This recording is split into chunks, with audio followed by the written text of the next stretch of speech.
Up next in Sports Tonight, we all remember Ray Warren following his shock retirement from rugby league. And also, we'll have your local sport, the Newcastle and the Hunter, up next in Sports Tonight.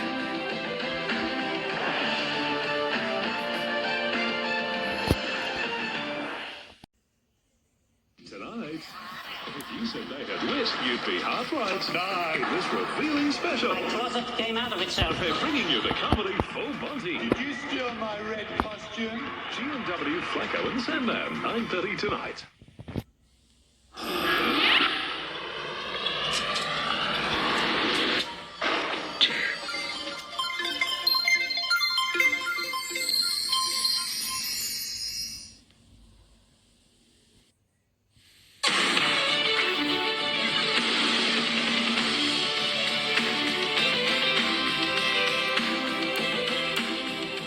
Tonight, all of us remember Ray Warren as the commentator retires after 5 decades of his well-known commentary in the NRL.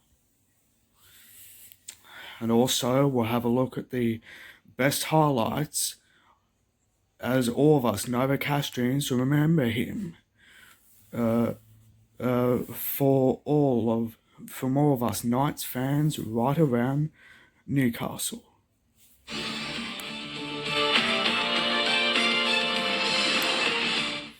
Good afternoon, my name's Conklin McLeod and welcome to Sports Tonight. Also, we'll have a look at your local sports for Newcastle and the Hunter. But first, after 5 decades of commentating plenty of NRL games, Ray Warren, nicknamed Rabs, is retiring. And because of that, Rabs has been a part of the rugby league commentary team for those decades for now. When all of us Newcastle Knights fans got into the interest of Rabs,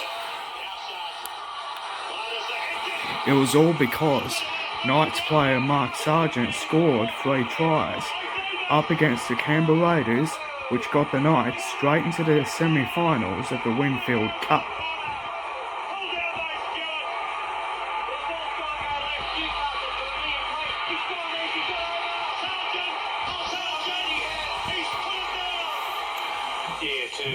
And of course, those tries were enough to quickly put Newcastle straight into the finals. And because of it, it was a marvellous moment for Newcastle, who were just too strong for their rivals. And all that we could hear was Rabs' voice.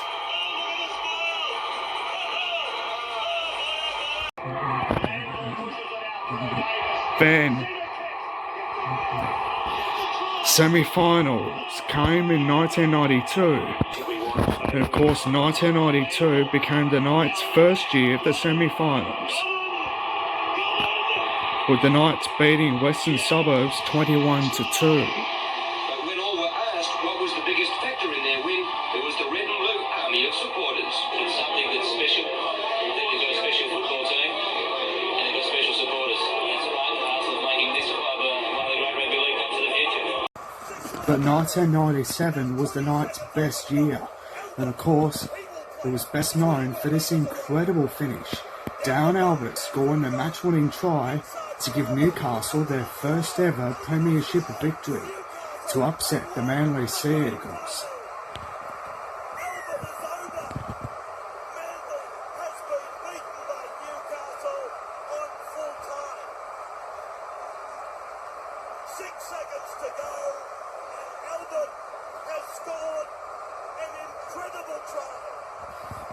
And of course, it certainly was.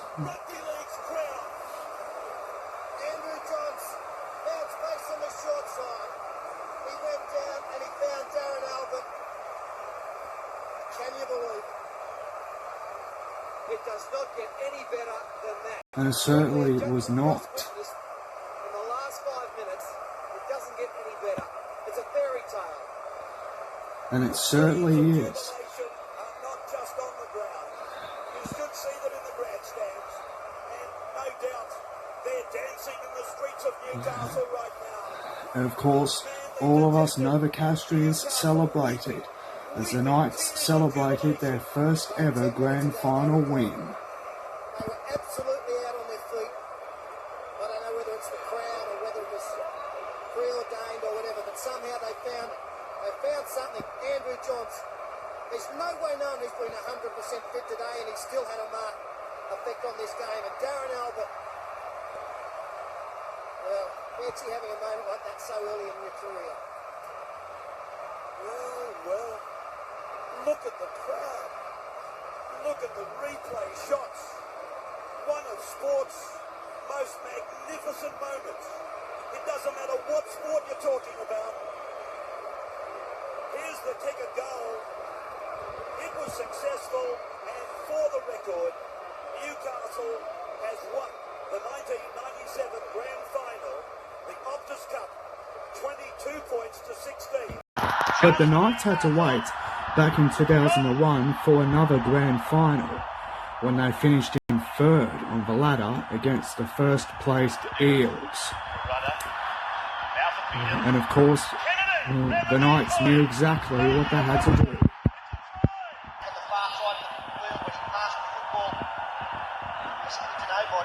And of course, exciting news for Knights fans. The bunker clearing Billy Peden of any obstruction. And of course, the try was awarded. First try at the 4th minute. Then, The nearest, Johns, runner, there and again! Simpson! Steve Simpson scored the Knights' second try. Well, what a start for Newcastle. 7 minutes, 10-0. It may be 12, and the fans, and the multitude of fans, go up as one. But if everyone thought that the drama was all but over, they were wrong. Because of that, Newcastle knew exactly what to do. Back in 2001, win their second premiership. Billy Peden scored his second try, and of course it was the Knights' third try in the grand final. Well, the great start for the Knights continues. Can you believe they've not made an error in 22 minutes? Johns pulled down. Then the Knights scored their fourth try, right in just 9 minutes after half-time. Well, this is unbelievable. 22-0. But then, to make sure that this match had to quickly become huge, this one was just amazing. Tahoe's after it. Ball bounces. With Tamara Tahoe scoring the match winner in just about 63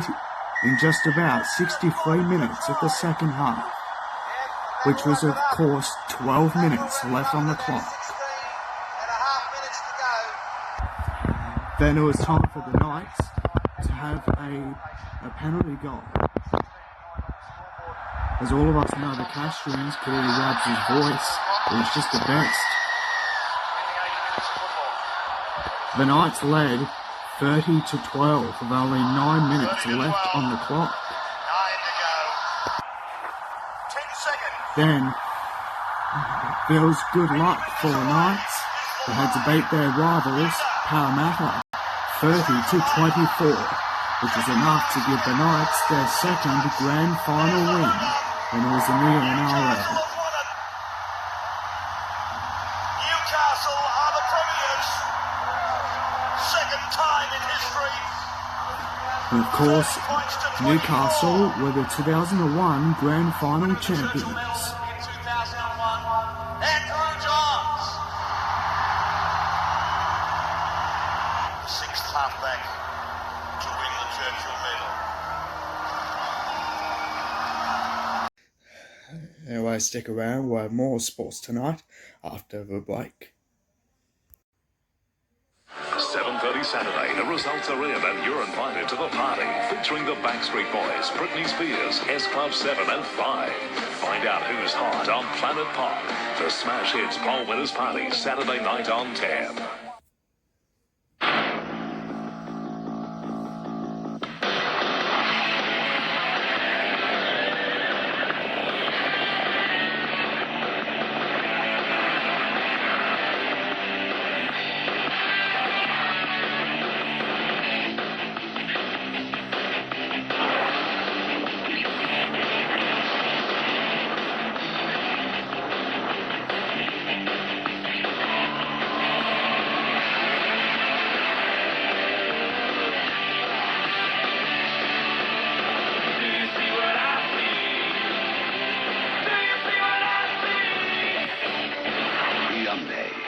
Take another look.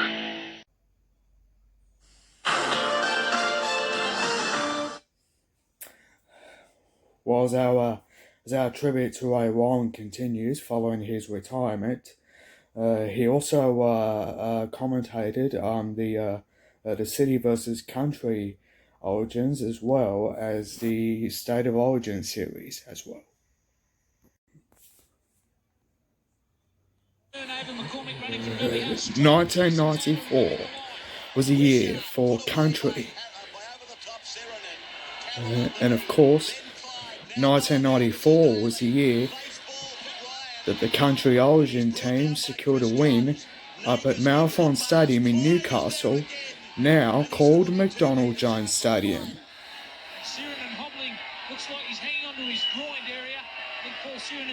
Country had to beat the City team with a huge win. Daly kicks Ebbinghausen, fields and goes back. 14-2 then. And just as it looked like City might have been going to score, a mistake was on offer. Fittler runs around. But it was an absolute disaster for City. He was shut down in good defence by Paul McGregor. I just wonder how important that period of time around the 10-minute mark into the second half is going to prove. Really, City, they had a lot of possession down there. Thought that they'd have been able to run in points. In the end, they just handed the ball over so meekly. That was a very bad sign. No urgency in diving on the loose ball. Fairly plays it.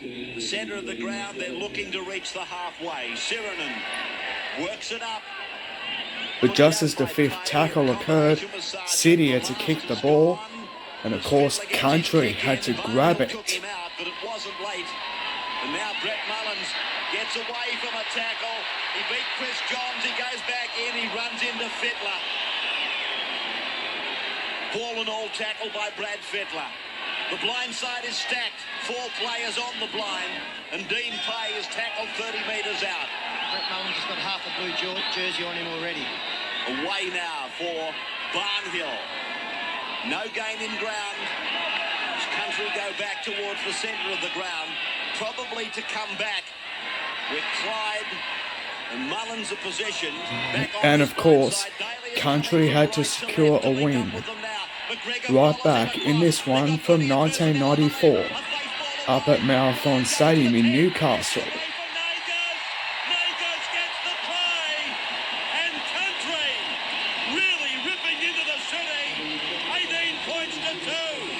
Well, it was incredible to think that the try could have been scored because the whole Country team had come across.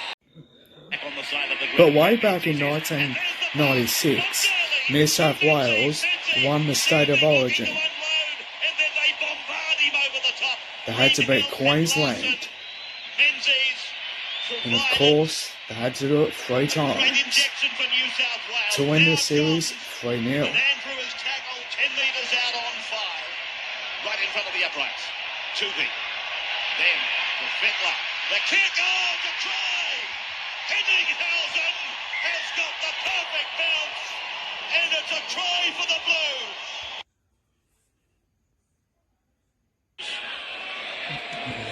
Then, game number 2 was huge for New South Wales during 1996. Out from the Queensland line. Even this early on, out Ray, I wouldn't be surprised if they think field goal. Force your opponent to have to score twice, and they've got some good exponents of the drop kick in their team, the Blues. It's with Johns. And then a short pass for Eddinghausen. He's got players left and right. He slides over. Is he over the line though? No, he's not. Hansen says fifth tackle. So they had to have another go at scoring a try, Now it's going to with New South Wales scoring one of the best tries. He scores his second try. Well, it should have been one play earlier. Gary Belcher pointed out that Steve Menzies was unmarked on the inside of Eddinghausen. This should show it up. He did great there, Andrew Johns. He attracted two defenders. We saw Menzies go back on the inside there. It looked as though the momentum had to take him across. In fact, his head ended up over the line. The ball was short. And then the cross kick. Now the adjudication on offside on this is from the touch judge. It's not the referee, and he has signalled that the players, the chasers, Brett Mullins, are onside. And that picture from the high camera catches the touch judge with the arm up, pointing in a forward And of course, direction. Mullins scores one of the best tries of all for New South Wales. Mullins won't score too many easier than that. The jubilation for the Canberra fullback gets his second try. And if he was onside, And of course, Andrew Johns kicked one of the best goals of all. He may have lost the football in the tackle when he played the football to go into this one. So, plenty of drama. But not for New South Wales, because they've got the points on the board. They extend their lead to 10 with the kick to come. Not going Queensland's way. We saw what may have been a try at the other end of Steve Renoff disallowed. Now a controversial one from the Blues.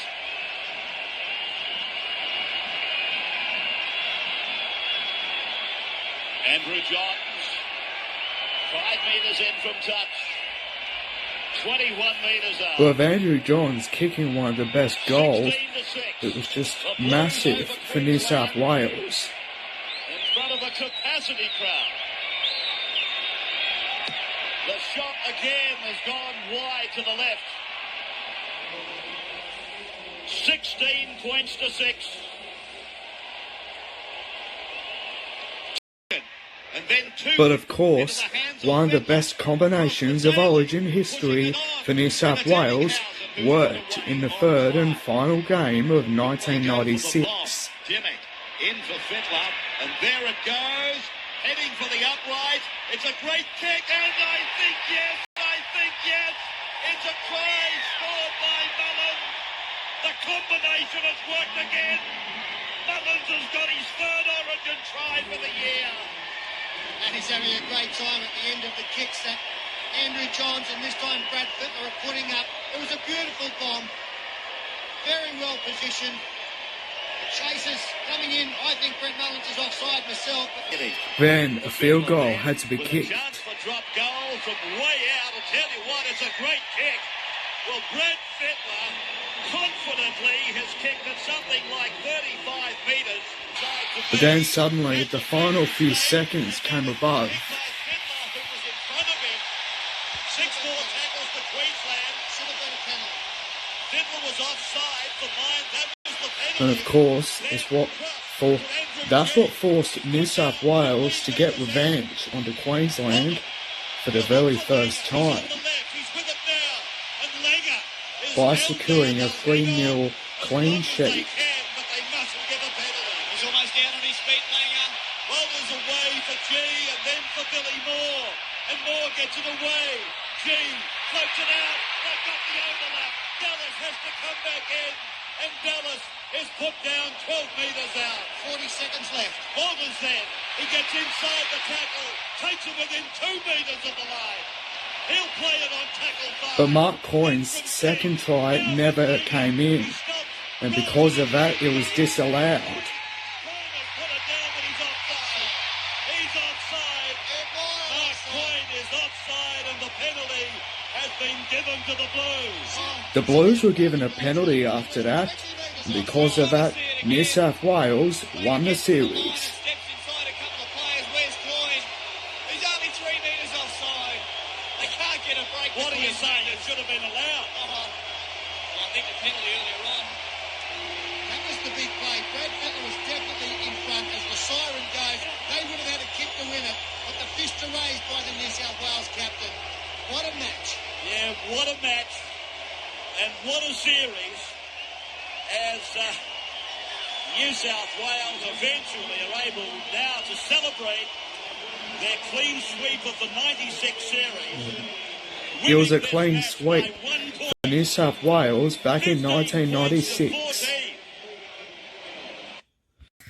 And still on State of Origins, and of course, one of the best was, of course, back in 1997, when New South Wales secured a 2-1 win over Queensland.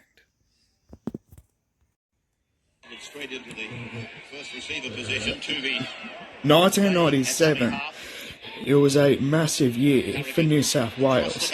It was also a year for the Newcastle Knights, who of course won their first ever premiership that year. And 2-0 still. A very low scoring. And of course, New South Wales won Game 1. The ball goes out to the winger, that's Wishart. Then McGregor. McGregor's on his way for the line. First try of the Origin.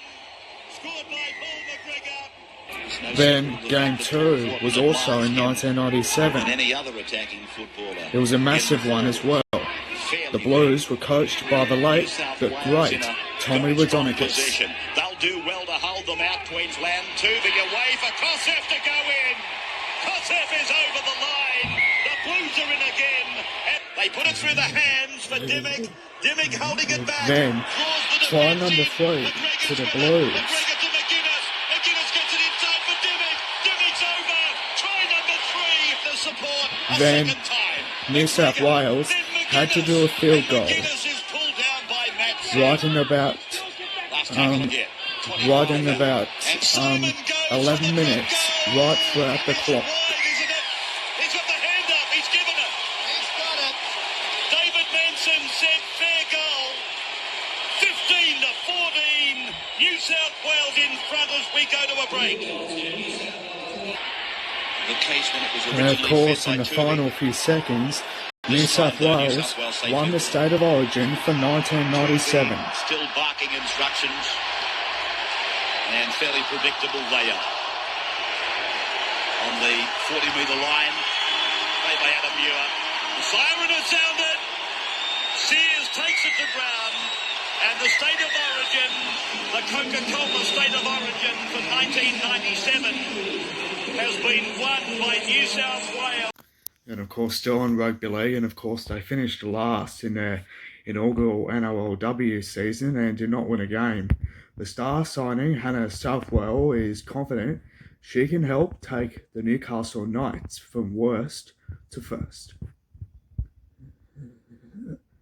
Southwell, a New South Wales and Australian representative who in April starred in the Sydney Roosters NRLW Grand Final win, has become Newcastle's third high-profile recruit in the space of a fortnight, following former Brisbane duo Millie Boyle and Tamika Upton. In addition, the Knights announced on Sunday they had re-signed their skipper from last season, dynamic fullback Romy Teitzel.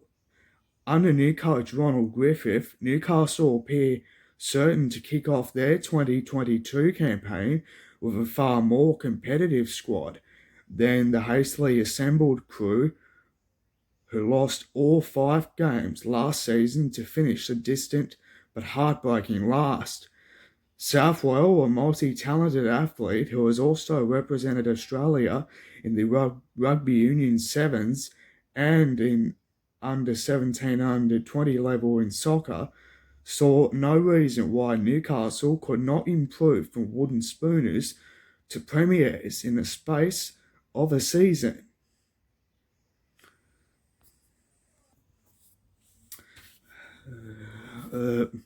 Meanwhile, to local rugby union, and of course, university coach Sam Berry had no hesitation in singling out new fly-halt Dane Sharratt as the difference in the students' win over the Southern Beaches. wait until he has a proper training run. After a 3-year absence from the game, Sherratt scored a try, landing 4 conversions and a penalty in a 36-21 triumph. Next up is a date with Merriweather at Townsend Oval. Barry will not be able to coach on game day after accepting a breach notice for unacceptable and controversial comments he made to referee Richard Parker after the 31-28 loss to Hamilton in round 3. Meanwhile, former Waikato Chiefs lock Mark Berman made an instant impact when he powered Lake Macquarie to the semi-finals in Premier 1 for the first time in 2012. And of course, nothing has changed a decade on. Berman travelled across the Tasman to join his former teammates for a 10-year reunion on Saturday for the clash with Nelson Bay. The 194-centimetre farmer packed his boots and had intended to make a cameo in first grade. Meanwhile, Nelson Bay coach Mike Wingley knew Rapine Mason was a good player, but it took a 90-second conversion to learn how valuable the former New South Wales country representative will be for the Gropers.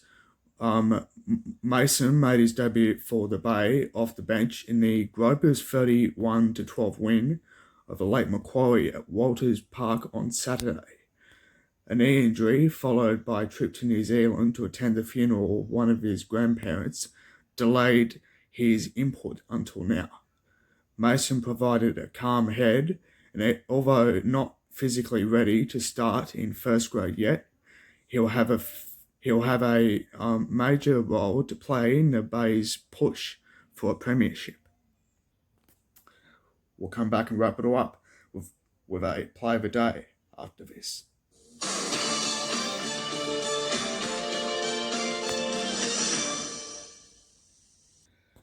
Now, before we go and say goodbye, it's time for the play of the day, and we go back to 1996, where country secured a win over City.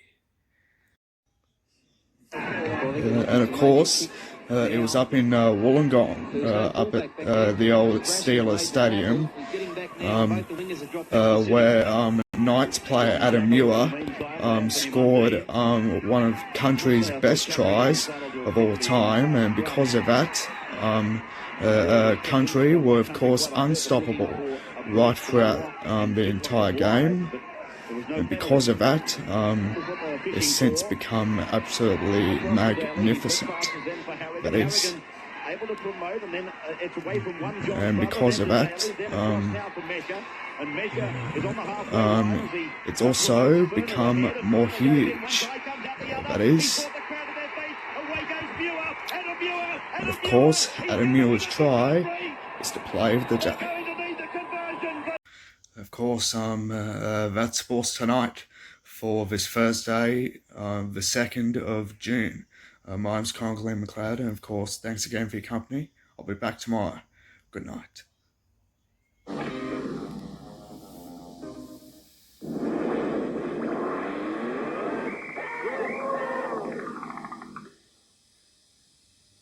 Join Tim Ferguson for a finger-licking chuckle-fest of unreal acts. By a funny dog or what? Plus, a sport you'll never see played at the Olympic Games. We've got it all. A U game, all new unreal ads, 6:30 Sunday. Then, picture your most thrilling holiday experience. Now imagine you had a camera to catch the moment. Well, these people did. It's all new real-life action caught on camera. It happened on holiday, following unreal ads, 7 o'clock Sunday on 10.